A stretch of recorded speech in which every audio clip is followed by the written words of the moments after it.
CEO of the Monterey Bay Aquarium recently announced that she is stepping away from day-to-day operations. Julie Packard is the only CEO the aquarium has ever had. 4 decades ago, the Packard family and its foundation set out to turn an old cannery into what you see today, a groundbreaking aquarium telling the stories of the Monterey Bay. As Julie Packard gets ready to transition to a new role, I got a chance to talk to her about her lasting legacy. You work in the greatest office building on the planet. You've just announced that you're stepping away from the day-to-day operations. How does that feel? 40 years. I know. Well, it is bittersweet for sure. I can tell you that. It's such a privilege to be able to walk out of your office and look out at the bay. This is the view Julie Packard has enjoyed for the last 4 decades as the only CEO the Monterey Bay Aquarium has ever had.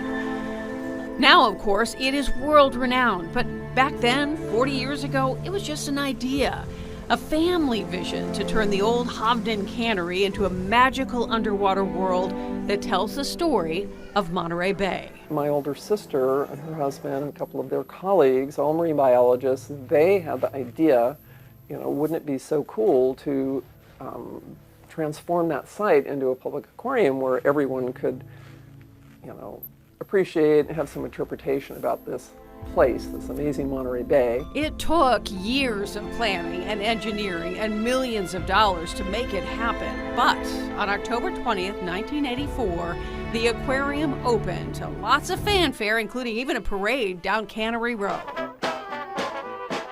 The final result on opening day was so much more than what we had imagined. There was just a huge amount of anticipation and excitement I was feeling about, what are people going to think when they get in the door? No need to worry. The aquarium was a sensation from day one. Long lines were the norm. Ken Peterson works for the aquarium now, but back then, he was a reporter for the Monterey Herald. I don't think it was really until Thanksgiving weekend that everyone realized how big a deal it was. Friday after Thanksgiving, the cars were backed up from Cannery Row to where the Embassy Suites is now. Let's see it. Oh yeah, that's gonna be a good one right there. The signature exhibit on opening day, the kelp forest. Appropriate because of all the living things in the sea, kelp is Julie's favorite. If you're a diver and you see all the living undersea plants in their living state, like you see here in this kelp forest,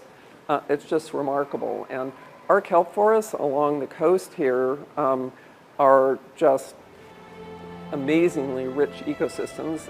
Monterey Bay Aquarium is unique in that it focuses almost entirely on the Monterey Bay, a diverse ecosystem that is also home to an underwater canyon that rivals the Grand Canyon in scope and depth. For the Packard family, especially Julie's dad, it was a frontier that needed to be explored. So in 1987, David Packard founded the Monterey Bay Aquarium Research Institute, MBARI. This is Julie back then. There's so little that we know about the ocean in general, and it's really the last frontier here on the planet that we have yet to explore, and we really don't know exactly what we might find down there.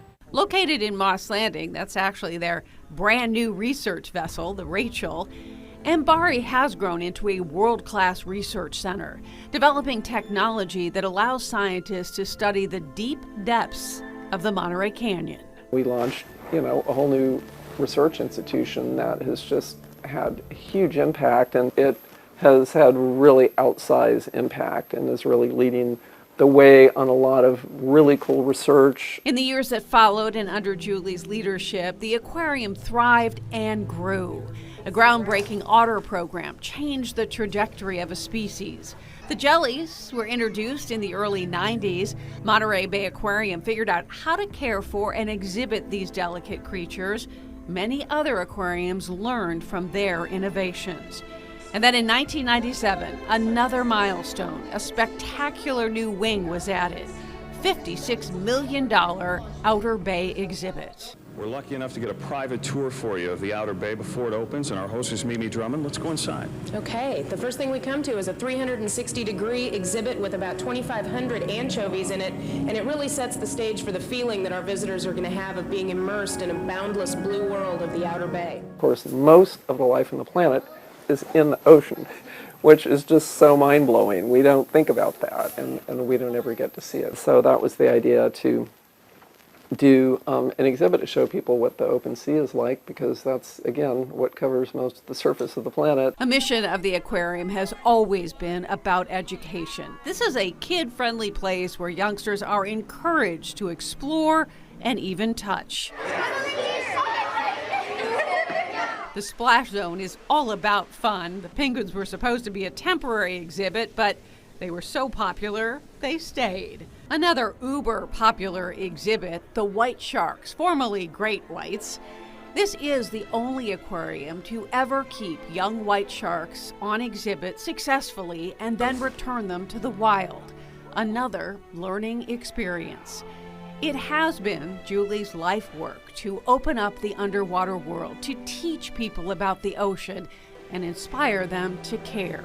From everyday people to the scientists she leads. There's no place on earth that I've been where I haven't said, has anyone been to the Monterey Bay Aquarium? And a group of people raised their hands. Japan, France, anywhere. So you know that that people are being sort of open, their eyes are being opened around the world. And that's important, because before you can help, you need to understand.